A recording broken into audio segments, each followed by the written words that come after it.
panen apa ora, ngono lho. Yang dilihat oleh Allah Ta'ala itu ya semenjak sampean tandur.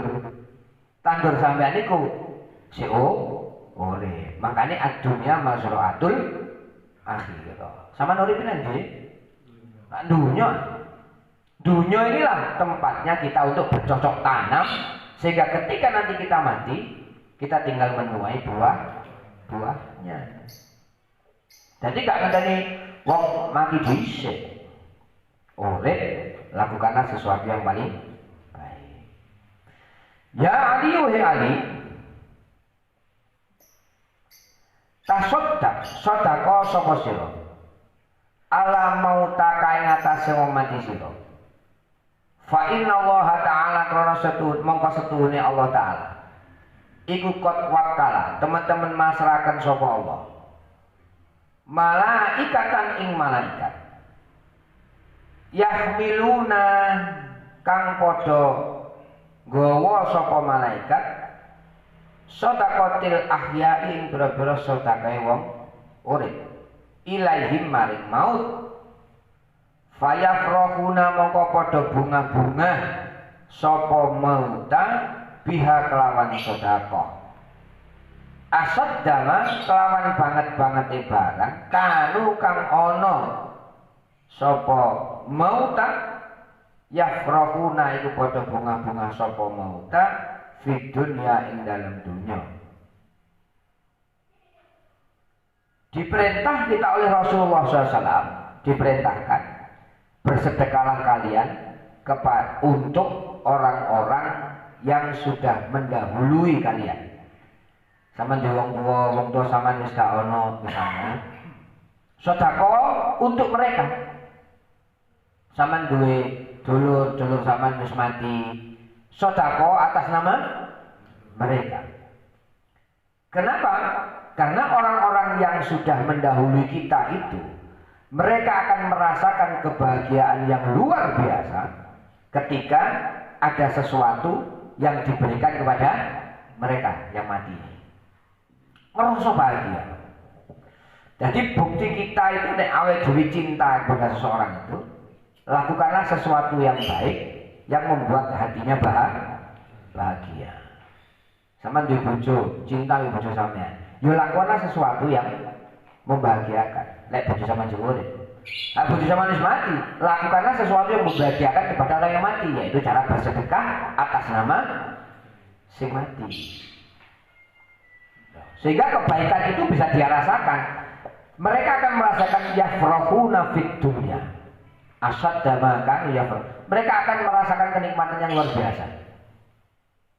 Sama kenikmatan yang mereka rasakan ketika masih hidup di dunia. Jadi nek sama bersedekah untuk orang tua sampean, sama bersedekah untuk saudara sampean, usahakan sedekah yang baik.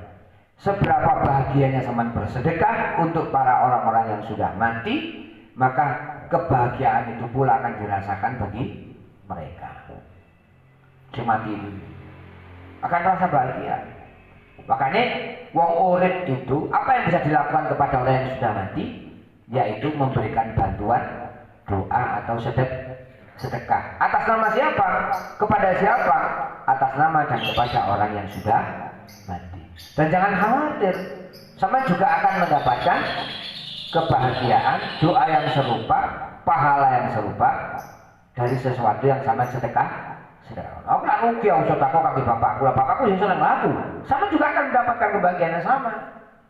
Aku sedekah kanggo sampean sama nak seneng laku. Sama juga akan mendapatkan pahala yang sama. Jadi tidak ada pengurangan. Tidak ada pengurangan sama sekali. Ganjarannya podo. Bahkan orang yang mati itu pun juga akan mendoakan bagi sampean. Sama ndonga ya Allah, tiyang sing pejah niki, misal ya Allah sama bapak kula niki, sampean paringi jumban kubure. Bapak sampean ndonga nek kono ya Allah, kula pun didongaaken kali anak kula jumban kubur. Muga-muga jenengan nggih maringi jumban kubure ten yuga kula. Cara bahasanya ngono. Cara bapakne sampean iso ngrungokno. Sampean sedekah sesuatu yang baik untuk orang yang sudah meninggal. Orang yang sudah meninggal itu juga akan, ya Allah, anak kula pun sedekah ngeten. Anak kula sampean paringi kebahagiaan seperti bahagia yang saya rasakan. Karena sedekah untuk orang yang mati itu Pak, nanti suatu saat itu dalam sebuah cerita itu setiap hari Jumat. Hari Jumat itu orang-orang yang mati itu dibangunkan oleh Allah Ta'ala untuk mengambil sesuatu yang sudah dikirimkan oleh anak-anak mereka, sedekah atau doa. Ono lokete Pak, nggawa baki. Nah, ketika orang yang mati itu mengambil jatahnya, sing ngirimi kok sing dikirim iku akeh. Maka ketika dia mengambil jatah itu, keluar mengambil jatah dengan perasaan bahagia. Krono kirimannya akeh.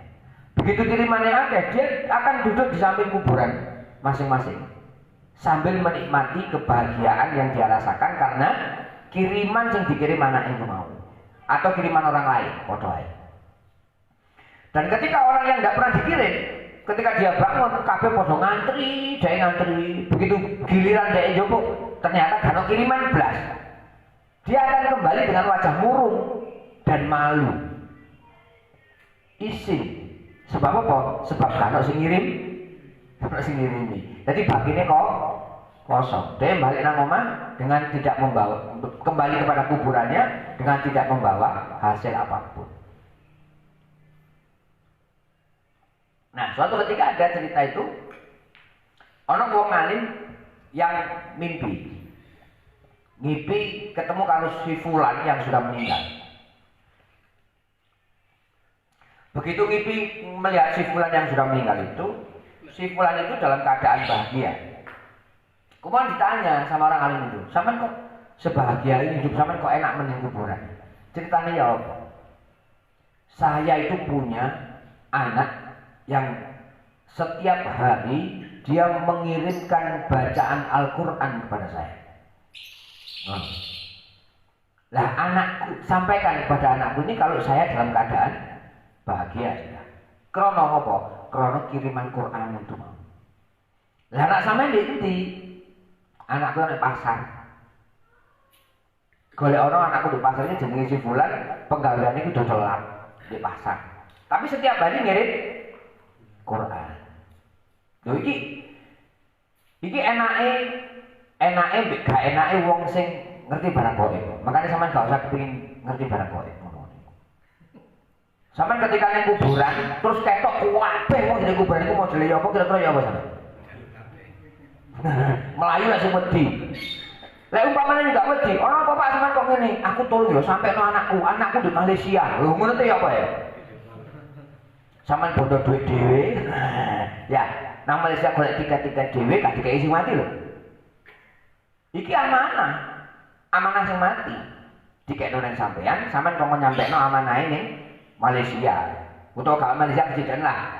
Murah 600.000 oleh tiket Malaysia. Ning Eropa kono anake. Ayo terus ya apa sampeyan? Makanya gak kesenengan wong iso di kuburan bareng gak seneng. Ketika apa? Ternyata dia mendapatkan amanah. Kayak di sana salah kenapa? Bro mati. Wah, aku ki anakku ini, sampean kudu lakoni iki tolong ya, tolong anakku. Lah amanah ya. Coba lah kalau tidak iso ngelihat, wah sampean dadi pocong, aku gak iso ndelok. Aku gak iso ndelok. Tidak ada amanah yang tersampaikan. Akhirnya, dia iki goleki anake sing ning pasar iki, goleki. Sampean sebulan nggih. Aku membengi ngipi ketemu Pak sampean ngene bla bla bla, sampean wis kirim salam nang sampean. Oh nggih. Wis mati. Apa amale sampean nggih? Kula waca Al-Qur'an terus Bapak. Wis suatu ketika beberapa hari kemudian orang ini mimpi lagi. Mimpi ketemu mbek sing mati ini. Tapi dia sudah tidak dalam keadaan sebahagia dengan mimpi dia yang pertama. Susah, murung. Apa sampean kok susah murung? Saya sudah tidak bahagia seperti kemarin. Lah apa? Soalnya saya wis gak ono sing ngirimi aku Quran. Tidak ada yang ngirimi bacaan Quran kepada saya. Akhirnya saya tanya, digoleki anaknya, opo arek iki kok gak ngirimi Quran? Bapake susah. Golek nang pasar gak ketemu, ternyata takon-takono arek iku manggus mati. Sudah tidak ada lagi yang ngirimi Quran bapak sehingga bapak ibu murung. Loh, kebahagiaan kiriman sampean kepada orang yang mati itu seperti itu. membahagiakan mereka yang sudah mati. Manfaati. Gitu loh. Sehingga kebaikan yang sama lakukan di masa hidup sampean, kemudian sampean pahalanya atau sampean kirimkan kepada orang yang mati, itu akan memberikan kebahagiaan bagi yang mati. Nek ana wong umpamane oh temenan ae gak percaya mati yo. Sama pula seneng lah tak kirimi Fatihah. Nah, iya tak. Kalau orang tidak percaya. Begitu dahulu kan Nabi begitu. Mereka yang mati itu kan merasakan bahagia dengan kirimannya sing urip. Maka wayaquluna kata Rasulullah dan podo ngucap dan podo ngucap wayaquluna lan podo ngucap sapa amwata wong sing mati-mati mauta tadi, orang yang mati-mati itu. Mereka mengucapkan kepada Allah, donga nang Allah, Allahumma ighfir liman nawwara qabrana wa basyirhu bil jannati kama basyarana biha. Allahumma ya Allah ighfir mugi ngapura panjenengan liman dumateng tiyang nawwara kang madangaken tan kula. Ya Allah berikanlah ampunan kepada anak kula sing ngirim donga kanggo kula. Jadi aku berarti donga ngono nang Allah. Wa basyirhu lan bungahaken panjenengan bil jannati kelawan swarga hu ingman bil jannati kelawan swarga kama basyarona kaya oleh bungahaken sapa man na ing kita biha kelawan jannah.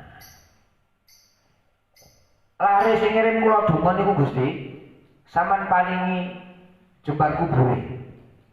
Sampeyan paringi padang kubure. Sampeyan paringi ngapura dosa-dosane. Sebab lari niku pun ndongakno kula. Lari sing ndongakaken kula niku Gusti, sampeyan paringi swarga. Sampeyan paringi kebahagiaan kaya dene kebahagiaan yang sudah dikirimkan kepada saya di dalam kubur. Berarti kan padha dungane. Dungane sampeyan A sing ning kuburan yang ndongakno ah, dungane sampean B sing di jero kuburan dungano B. Sampean dungano swarga sing di kuburan dungano swarga. Sebaliknya. Sehingga orang yang bisa berdoa itu tidak cuma orang yang hidup saja. Sing donga ya iso dungano sing urip. Tapi wong mati ku wis gak iso ngamal, gak iso ngamal wisan. Ketika Rasulullah mengatakan bahwa orang yang mati itu meninggalkan 3 perkara. 1 amal yang soleh, 2 amal syariah, yang kedua ilmu yang manfaat, yang ketiga adalah anak yang soleh-soleha yang mendoakan kepada mereka. Ini adalah salah satu bentuk doa kebaikan yang disampaikan oleh anaknya kepada orang tua. Waladun soleh ya doa itu berarti gak kudu anak itu sing ndongakno, enggak. Orang lain pun ketika mendoakan kepada yang mati maka doa itu akan tersampaikan. Gak khusus kanggo anak itu, lalu anak yang mursal kabeh. Atau wong gak duwe anak. Lah terus kan ndongakno lah, kan begitu. Enggak. Semuanya siapapun yang mendoakan kepada orang yang mati, maka doanya itu akan diterima oleh Allah. Begitu pula sebaliknya, orang yang berdoa itu akan mendapatkan kebaikan seperti apa doanya kepada orang yang mati. Imbal balik. Nah, sedekah itu ya termasuk doa itu. Nek sedekah sama nang wong urip sesuatu yang membahagiakan kepada yang masih hidup. Sedekah sama nang wong mati sesuatu yang membahagiakan kepada orang yang mati. Apa? Yo, rupa donga barang itu. Wong mati sama kayak apem ya gak arep. Wong mati sama kayak kopi ya gak arep, sing ngombe ya sing jaga kuburan. Ayo nang wong mati kuburannya dikai kopi, dikai udang goreng, dikai apa jenenge? Tahu campur. Ya sing mangan sing jaga kuburan, Pak, kudu sing mati ya. Sing mati ora arep ngene iku. Hah? Weh, wis dipangan mbek bapak, ngono ki ae. Wong dipangan mbek bapak sing nunggu kuburan. Kudu bapak sing di jero kuburan, bapak sing nunggu kuburan. Kan digoroi lho. rokoknya kalong aja di Joko kuburan gak dirokok. Jupuki wis Jawa kuburan. Makanya itulah sebuah keutamaan bagi orang yang mau bersedekah. Orang yang sampean nunjai, sampean nek ana wong njaluk. Sampean kei 500. Ambek wong njaluk sampean kei 5.000. Dungane wis beda. Ya, sampean tahu gak? Wong ngemis kan gini, sampean kei 500, matur suwun, muga-muga rezekine dawa. Wis. Sampean pidarono. Wong sing njaluk sampean kei dhuwit sing luwih akeh, 5.000 nih. Dungane wis tambah meneh. Muga-muga rezekine panjang, sampeyan paringi selamat amal ibadah diterima kabeh terus saged lunga haji. Lho, dungane tambah tambah akeh. Ketika sesuatu yang sampeyan berikan ini sesuatu yang membahagiakan, maka doa orang yang memberi itu akan membahagiakan. Lek sampeyan ngekei sedekah terus titik utawa elek paling-paling dungane barang kowe iki dekno. Nek sakmene lho. Ya. Maka sedekah yang bagus, maka doanya juga akan bagus. Semakin banyak sedekah sampean kepada orang yang mati, semakin banyak pula doa orang mati itu untuk sampean. Jangan khawatir.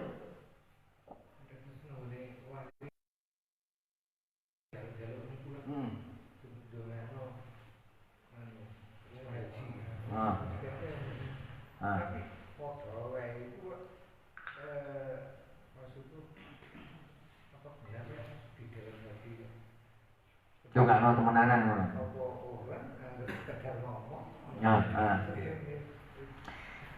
Orang berdoa itu mau sekedar ngomong atau bersungguh-sungguh tetap menjadi sebuah doa.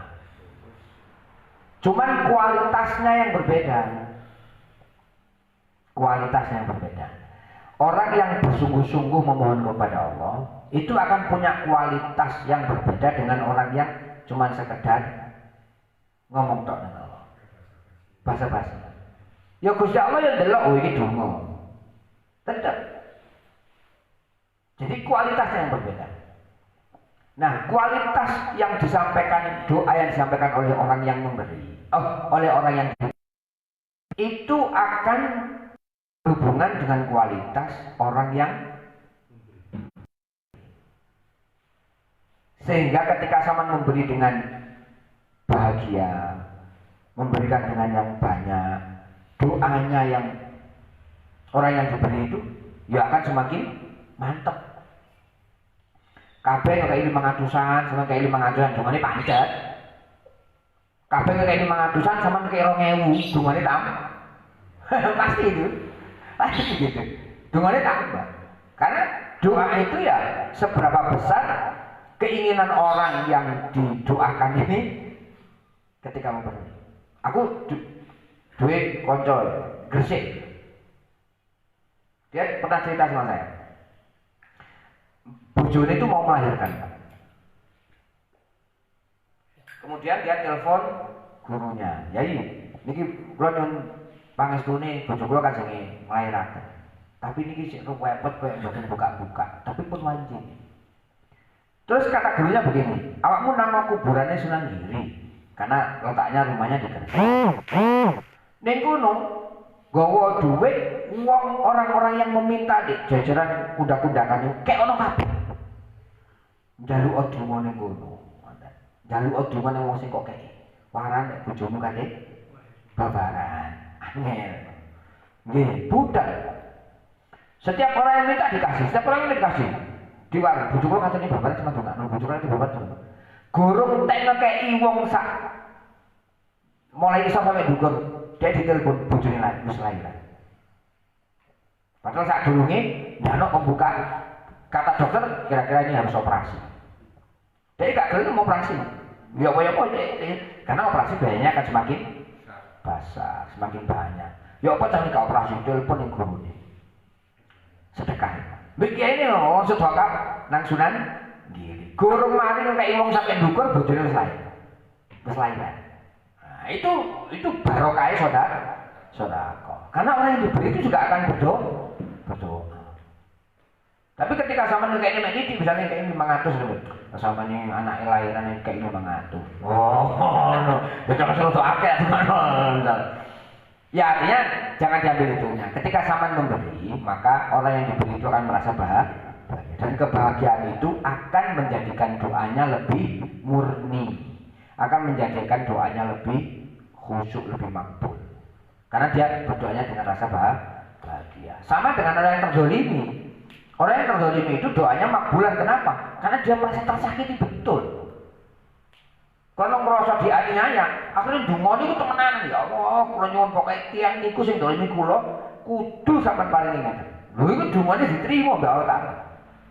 Sama begini pintang temenan. Karena dia merasa terdolim dungane temenan. Gak sama nek butuh temenan, pas butuh temenan, temenan. Ketika kapan butuh kan dungane biasa-biasa. Kapan butuh, dungane biasa. Akhirnya pokok dungo selamat mulai. Nah, itu selamat. Nah, doa yang biasa-biasa itu namanya kualitas berdoa kita. Berdoa itu sebenarnya bukan masalah kuantitas, bukan doa yang banyak, tapi doa yang berkualitas. Adabe ditoto, carane ditoto, penjaluke ditoto. Orang yang paling baik itu doa apa? Doa keselamatan dirinya di akhirat. Itu doa yang paling baik. Karena ketika orang berdoa keselamatan di akhirat, Allah Ta'ala akan memberikan dukungan doa itu di dunia. Ya Allah, kula jangan paling selamatan akhirat. Akhirnya Allah Ta'ala untuk memberikan keselamatan dia di akhirat, orang yang berdoa ini diberikan keimanan di hati. Jika iman di hati ini, iman itu berlaku ketika di dunia. Sehingga keimanan yang dimantapkan di dalam hatinya di dunia itu akan melahirkan namanya takwa. Ketakwaan dia ketika di dunia itu akan memberikan keselamatan di akhir. Cocok kan? Itulah. Jadi gak semata-mata ya Allah kalau kalian seman paringi selamat akhirat, tapi di dunia ini minal mursalin. Kalau ada mau sing ruwet misalnya, di dunia ruwet, tapi jaluk selamat di akhirat. Go enak kon ngono. Tapi nek waline Allah ngono ku ya iso ae. Nek waline Allah iso ae. Dungo nek Allah Taala ya Allah, sampean damel danten salah-salah kula niki perkara sing bener mawon.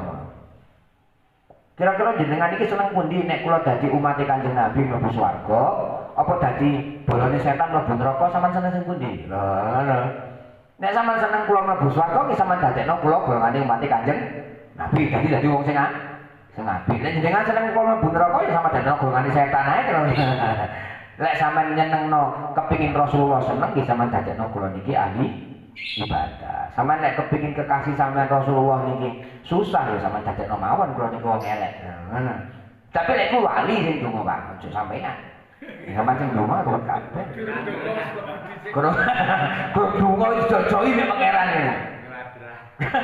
Gladrah. Nah, gitu. Sehingga kehidupan sampeyan di dunia di akhirat itu nanti tergantung kepada usaha sampeyan di dunia menjadi orang yang muttaqin atau tidak. Jadi sama nek donga Rabbana atina fid dunya hasanah wa fil akhirati hasanah wa qina adzabannar, itu korelasi. Hubungan yang sambung.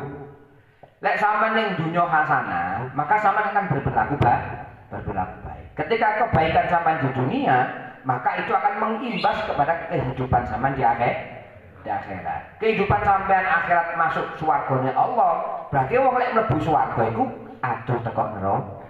Itu kan korelasi, Pak. Ya ojo sing dijaluk sing dunya tok, ojo dunya tok sing dijaluk. Akhirnya ketika sampean minta itu perkara dunia tok, akhirnya Allah Taala dikai dunyane tok. Ketika sampean ngambil sesuatu yang paling tinggi, yang paling bawah itu mesti katut. Tapi lek sampean ambil yang paling bawah sing dhuwur gak katut. Ketika sampean minta jauhkan saya dari api neraka, itu mesti ada teko neraka mesti mlebu swarga. Lah wong mlebu swarga iku mesti ahli ibadah, ahli takwa. Iku kan katut kabeh korelasinya, gitu loh. Sehingga sama nek donga Rabbana atina fid dunya hasanah wa fil akhirati hasanah wa qina adzabannar, itu doa yang paling sempurna wis. Wis sapu jagat tenan itu. Ning dunyane mbak Allah Taala dikai enak, ning akhirat enak, ada tekok neraka. Dungane sampean gak perlu macam-macam. Ya Allah, kula nyuwun badhe motor, wonten sampean paringi mesin nggih. Nek paringi mesin wonten wonten spione lho, penali ana kacane ana wipere barang. Niku nggih sampean iseni sak bensin. Lah apa kakek ngono? Ya Allah, njaluk motor lah ya wis ta. Nggih, simpel. Kan dunya cok dawa-dawa, wong donga dawa-dawa iku jenenge wong rewel. Wong rewel nek donga dawa. Kuwi dawa jan kula nyuwun ngeten Gusti nggih. Kula niki anak kula kathah. Niki lek sekene mediti anak kula ki duwen kabeh. Nek kula kuwen kabeh kula niki tanggungan kula kathah nggih duwe motor nggih duwe omah nggih kudu bayar pajak sing ngeten ngingoni wong ya hormat kesuwen. Nek jare malah iki catatanku kakean ngono jare malah kali. Buku montek deh tunggamu mek situ-situ. Halo. Hah? Tulisan dhewe jare malah kali julet tulisan dhewe kakean jaluk. Lho Allah Ta'ala itu ngerti kok butuh kula kali sampeyan niku napa. Njaluk sing simpel ya Allah Ta'ala. Karena doa simpel dengan Allah Ta'ala itu ya sing itu termasuk kesopanan kita. Ya oleh ndonga itu ya apik. Karena menungsa itu tidak bisa menggantungkan apapun kecuali kepada Allah. Sehingga apa yang menjadi kebutuhan manusia hendaknya diminta oleh kepada Allah. Lah butuh menungsa iku akeh. Karena butuh akeh jaluke akeh. Wong sing butuhe akeh jaluke akeh termasuk Nah, ngono lho. Sama ta? Sama coba. Kudu. Cari Gusti Allah, emang aku enggak tahu apa kebutuhan lu. Gue tahu lah semuanya. Kan ngono. Ora kabeh. Pinjana Gusti ngono robana atina di dunya kula sing enak sing akhirat enak ngaku kok kene rokok pun sakar sampean modele napa. Kalau kemudian Allah Ta'ala mencanangkan sampean orang yang selamat di akhirat, pasti sama akan diberikan sesuatu yang baik di dunia. Gak usah dijelek-jelekno. Kula nyuwun omah sing ana musolae. Iya kok Gusti Allah gak ngerti. Lah musala niku Gusti kudu pinggire jeding. Makane kula ndonga muga-muga kula duwe omah sing omah niku ana musolae pinggir omah ana jedinge lah. Sampeyan masjid tidak kono jedinge disediakno sama kang lemoro. Wis kakean njaluk itu jedinge cerewet.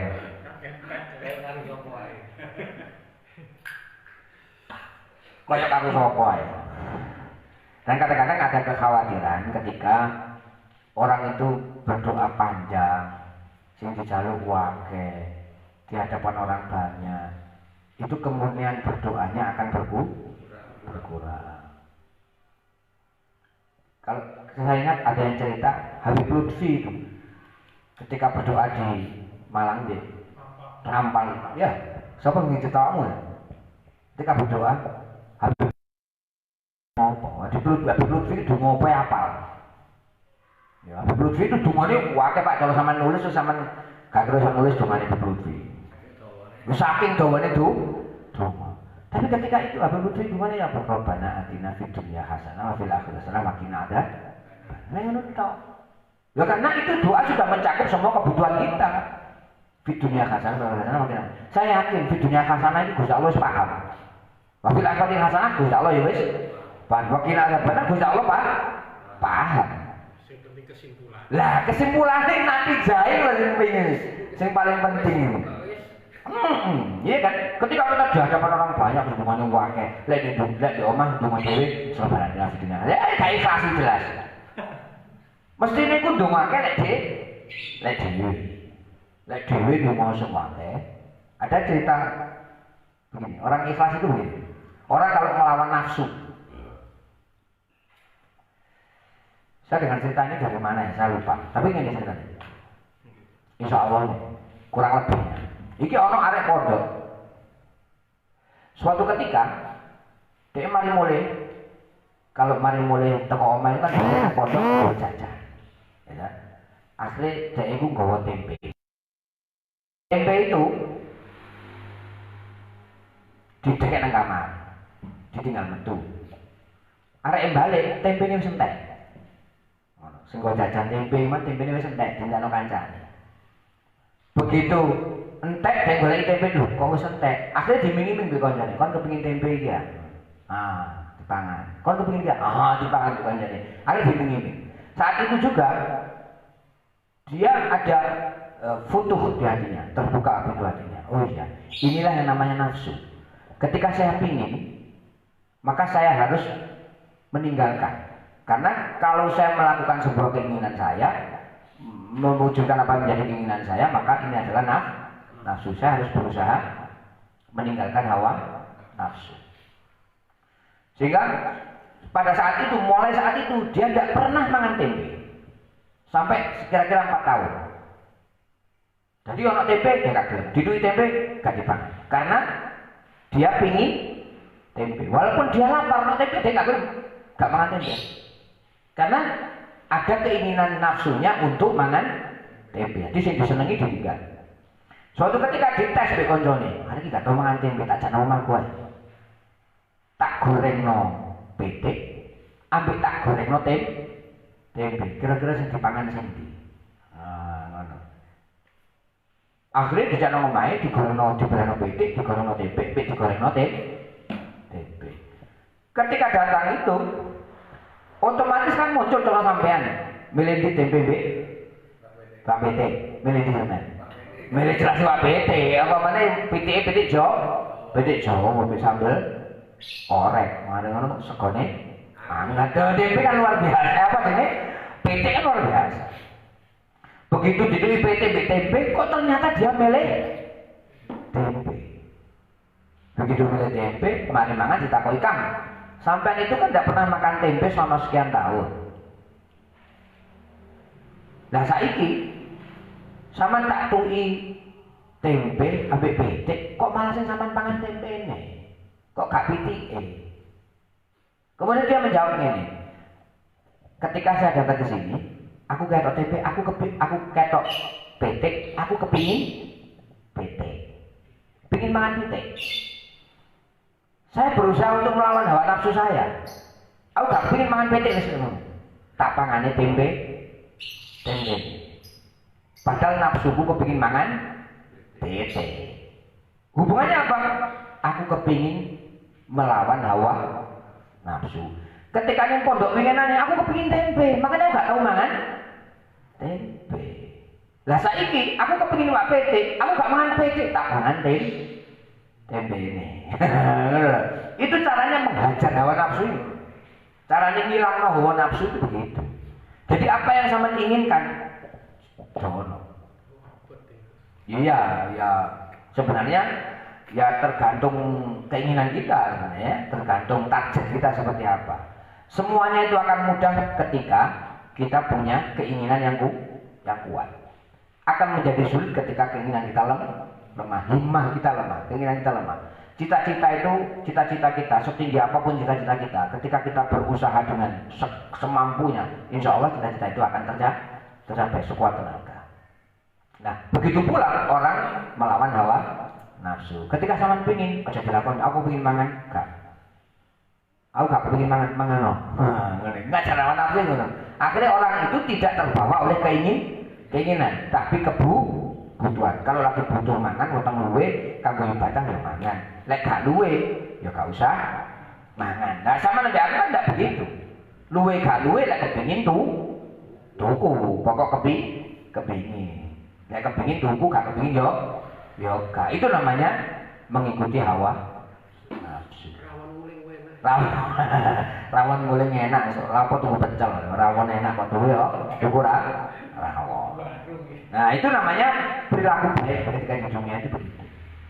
Ya, sehingga melawan hawa nafsu. Kalau di dunia itu kebanyakan orang itu mereka semua ingin nuruti hawa nafsu, ingin dilem, ingin mulia, ingin enak, ingin sugih, ingin tenang. Itu kebutuhan begitu. Maka itu kudu dilawan. Cara melawan hawa nafsunya. Ketika zaman bersedekah, apa zaman gue sedekah sama ngewe wis lebokno sing 10.000. Aku kok kepingin sedekah 10.000 lebokno sing 100. Aku kok kepingin sedekah 100.000 lebokno 200. Wajar hawa nafsu. Sehingga tidak ada namanya kemudian zaman eman untuk bersedekah karena terbiasa. Gitu. Oke, makanya orang yang bersedekah itu kemudian orang yang suka bersedekah yang disebutkan oleh Rasulullah bahwa dia akan ditanggung kehidupannya oleh Allah Subhanahu wa Ta'ala. kira-kira itu yang bisa saya sampaikan. Ada pertanyaan? Oke. Kalau pengen nanya itu jam 9 pagi. Oke. Film. Terus nanti yang berdoa lawang, maringin video yang dulu. Maringin apa? Video. Oh, video. Kalau nggak kaget kan? Buat kayak video. Lu posisi orang gini. Kan orang sih nggak boleh lah kan? Iya, iya. Terus akhirnya hukumnya apa? Ya tidak apa-apa, tidak apa-apa. Yang dianggap apa namanya? Yang dimaksud orang fakir atau orang miskin itu bagaimana cara pandang orang. Cara pandang. Mungkin kalau sampean yang memandang saya termasuk orang kaya. Tapi ketika orang lain yang memandang saya, bisa jadi pandangan mereka beda. Soge opo, omah yang kamera duwe. Ya, motor dikei. Nyambut kami yoga. Iya kan? Sulapan. Akhirnya orang kan mandangnya beda sama saya. Nah, sehingga sebenarnya kapasitas orang itu dibilang berhak atau tidak menerima sebuah sedekah itu tergantung pandangan orang yang memberi.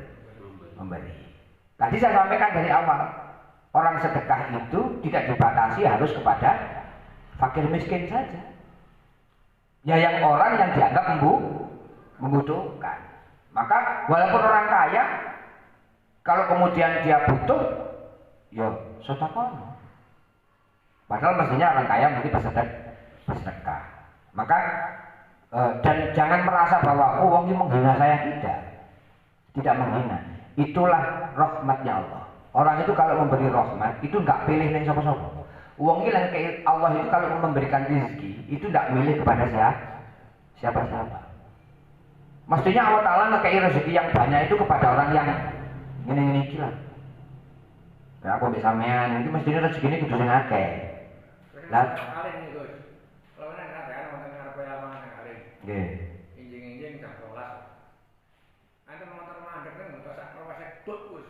Nggih. Dan susu atau nomor warung langsung dipantek kula. Loh lah, itu namanya rezeki kan? Rezeki nggak usah ditolak.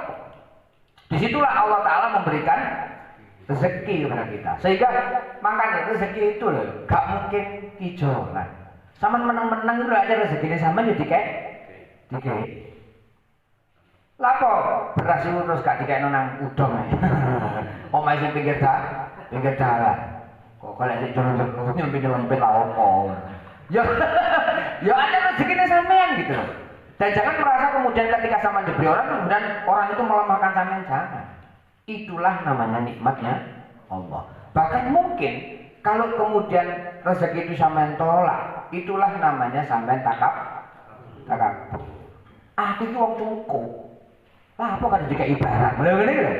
Itu kan berarti takabur. Terima saja. Kalau kemudian sampean merasa sudah cukup, ya pemberian itu bisa sampean bagi kepada orang lain. Sama dikai susu sak kelesek. Sama ning ngoso lah, apa aku dikai susu aku susu. Yo gawe rene lho. Aten. Lho lah oke. Lah sampean aku minyak wis duwe, susu wis duwe, beras wis duwe. Gawe rene. Iya kan gampang kan sebenarnya. Jadi tidak ada orang yang kemudian dilemahkan oleh Allah, itu tidak ada. Tidak ada.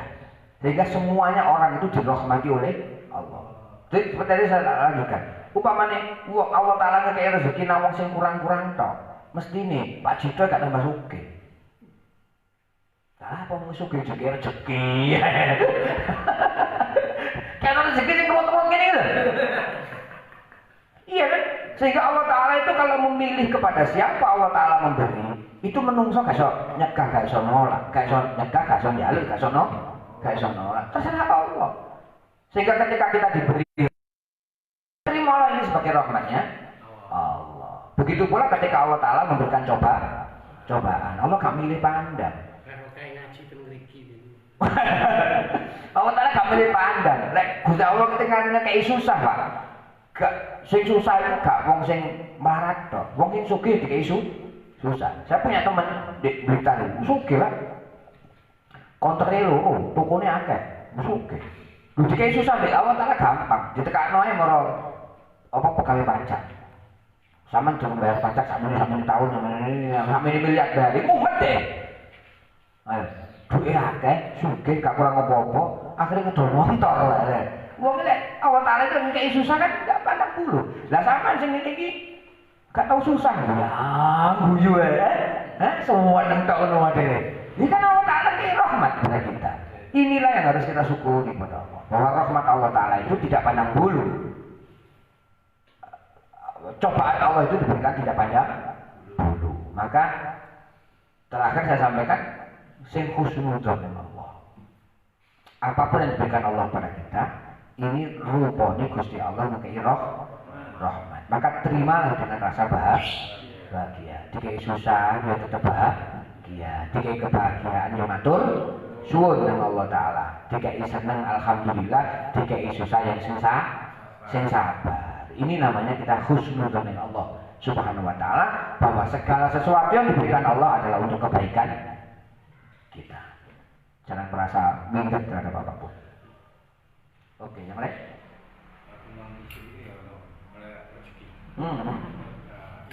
Kok gak dengerin nih?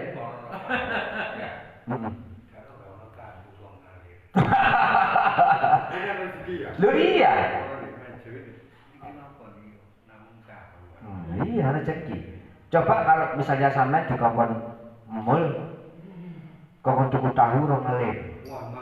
Lah tukune di kulon kono Pak Awan-awan jam 12. Waduh wayahe ngelak ngantuk-ngantuk jadi kongkon tuku tahu. Lah tiga katik di kongkon tahune teko dhewe. Aku kuat Pak lek tuku tahu rong atas rong ngelih ra lho kan ngono lho. Kalau kita merasa, wah ini kudu kurang. Aku tuku ojo cacak tuku rong lir, sak sing dodol tahu tak tuku. Ya umpamane ngono ya. Terus tahu sing rong lir emang sampean tolak. Moh. Nuwun sewu nggih, kula niki lek masalah tahu, ojo cacak rong lir, sak sing dodol tahu kula tuku saged. Sampeyan kok ngkei aku tahu rong lir ngono misale. Alangkah kemudian orang yang ingin memberi kepada sampean yang tahu rong lir itu kemudian merasa sakit hati betul. Pemberiannya ditolak. Dulu iki lho aku kepengin ngekei. Saya memberi itu kan karena rasa cinta jare wong. Lah, kecintaan saya itu saya wujudkan kepada pemberi. Nah, sementara aku jek iso ngekei rong menit. Mudah-mudahan ini membahagiakan. Lho terus sampean tolak. Terus rasane sing ngekei terus ya. Iya kan? Sampean sik lumayan oleh berasa kresek. Regane sik lu larang tinembang. Timbang tahu rong menit. Tapi ini rahmat Allah. Lah aku mau sedina kan kayak tahu. Latihannya jadi mana nih? Napa? Yang Basilok. Hah? Basilok pansul. Nggih. Ngatur ini. Nggih. Timpak dari Ibu Mei. Duh. Nggih. Sampai gak kate ngetokno batine dodol cilok gawe tuku mie ya. Di rahmat Allah. Akeh lho makane orang itu ketika sudah diberikan kehidupan oleh Allah, uripe mesti ditanggung oleh Gusti. Makanya karek menambah keyakinan, awake dhewe mek nambah yakin tok nang Allah. Lho kayak begitu itu, sesuatu yang tidak kita kira-kira ditekakno dhewe. Sampeyan kebayang ngasih dhewe memang kadang ngetokno duit badi kayak bumi kan enggak. Ternyata jadi kayak ini ambek Allah susu. Ngopi bisa di mana-mana. Susu pulang ke rumah. Itu loh rahmatnya Allah itu seperti itu Pak. Sehingga tidak ada sesuatu yang kemudian Allah Ta'ala berikan kepada kita untuk keburukan kita. Semuanya untuk kebaikan. Maka tidak ada yang lain yang bisa kita lakukan kecuali berterima kasih kepada Allah dan menjadi orang yang mengikuti apa yang menjadi perintah Allah. Niscaya apa yang menjadi kebutuhan kita semuanya dicukupi oleh Allah. Jangan ragu, yakin aja. Sehingga enak Pak urip lah yakin gue enak. Kalau gue mamang gak enak, blas, yakin aja. Wis lah, pokoknya sampean melok. Seperti ini, kalau ceritanya Nabi Musa bertemu dengan Nabi Khidir. Sebenarnya, nek coro derajat itu, kalau Nabi Musa itu Rasul, Nabi Khidir hanya seorang Nabi. Keberadaan Rasul dan Nabi itu beda derajat. Tapi kalau misalnya pada saat itu Nabi Musa mengikuti apa yang disampaikan oleh Nabi Khidir tanpa protes apapun, maka Nabi Musa akan semakin punya ilmu yang luar biasa. Tapi kenyataannya apa? Karena Nabi Musa merasa apa yang diajarkan Nabi Khidir bertentangan dengan pribadinya, saja banyak mengeluh dengan Nabi Khidir. Akhirnya putus jadi muridnya Nabi Khidir. Gagal. Nah kita juga begitu. Apapun yang diberikan oleh Allah Subhanahu Wa Taala kepada kita, jangan pernah ditanyakan, ya Allah, ingin apa sih kalau ini sama dosakan yang melarat? Buat dosakan orang suki. Jadi Allah Taala, lek kok tak orang suki, sombong. Nah, makanya kata teknologi melarat cek nggak usah ditanyakan, nggih Gusti matur nuwun. Dikai akeh, nggih Gusti matur suwun. Dikai titik, nggih Gusti matur suwun. Dikai seneng, nggih Gusti matur suwun. Dikai susah, nggih Gusti matur suwun. Karena tidak ada segala sesuatu yang diberikan oleh Allah kecuali untuk kebaikan kita. Pokoknya tadi wong sing takwa, melok aturannya Gusti Allah. Jangan sekali-kali melawan apa yang menjadi kehendak Allah. Ada lagi? Oh ya, dimaksud di sini miskol itu. Miskol itu ukuran miskol. Miskol itu kalau di sini ya mungkin ukuran kiloan atau on-onan. 100 miskol. Kalau secara pasti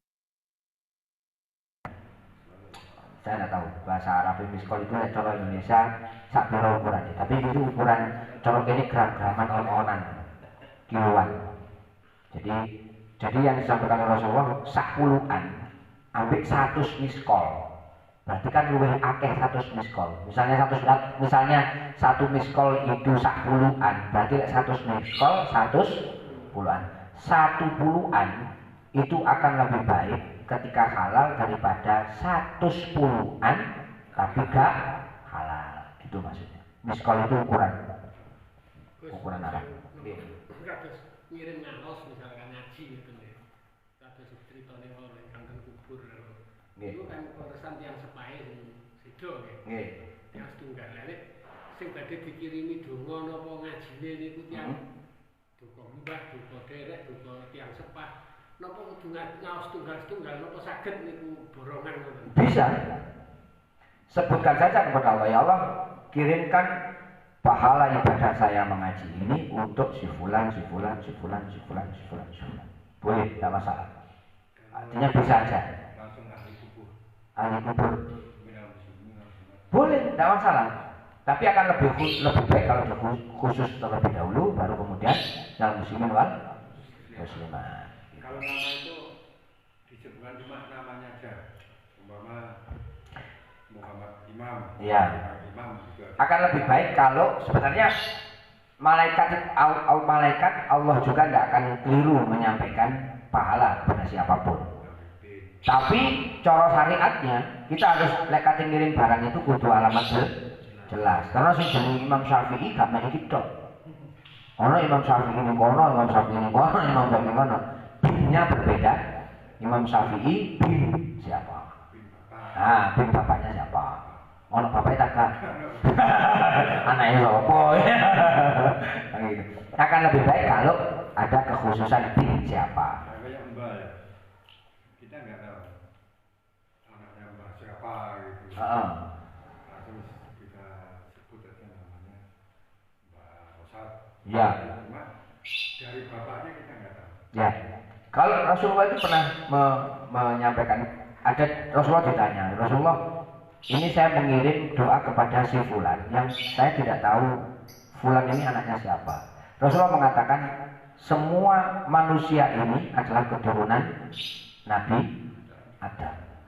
Maka kalau kamu tidak ngerti siapa bin Adam alaihissalam. Gitu. Terus anaknya Nabi Adam. Yang tahu cuma namanya saja. Yo anaknya Nabi Adam. Si Fulan bin Nabi Adam. Turunannya Nabi Adam. Sama tidak ngerti. Tidak pun juga tidak apa sih sebenarnya. Ya Allah Ta'ala juga gak mungkin salah ngirim no. Tapi ketika tanda-tanda itu lebih jelas, Allah Ta'ala kan lebih itu aja. Akan lebih sempurna gitu. Binnya siapa? Allah Ta'ala Allahu a'lamu ma la ta'lamun. Allah Ta'ala itu mengerti dari sesuatu yang kamu tidak mengerti. Gitu. Ya? Cukup? a'lam bishawab. Muga-muga manfaat. Rabbi fa'na bi barakatihim wa ahdina al-husna bi hurmatihim wa amitna fi tariqatihim wa mu'afatihim fitani. Rabbi fa'na bi barakatihim wa ahdina al-husna bi hurmatihim wa amitna fi tariqatihim wa mu'afatihim minal fitani. Rabbi fa'na bi barakatihim wa ahdina bihormati wa amitna fi tariqati wa mu'afati minal fitani. Al-Fatihah.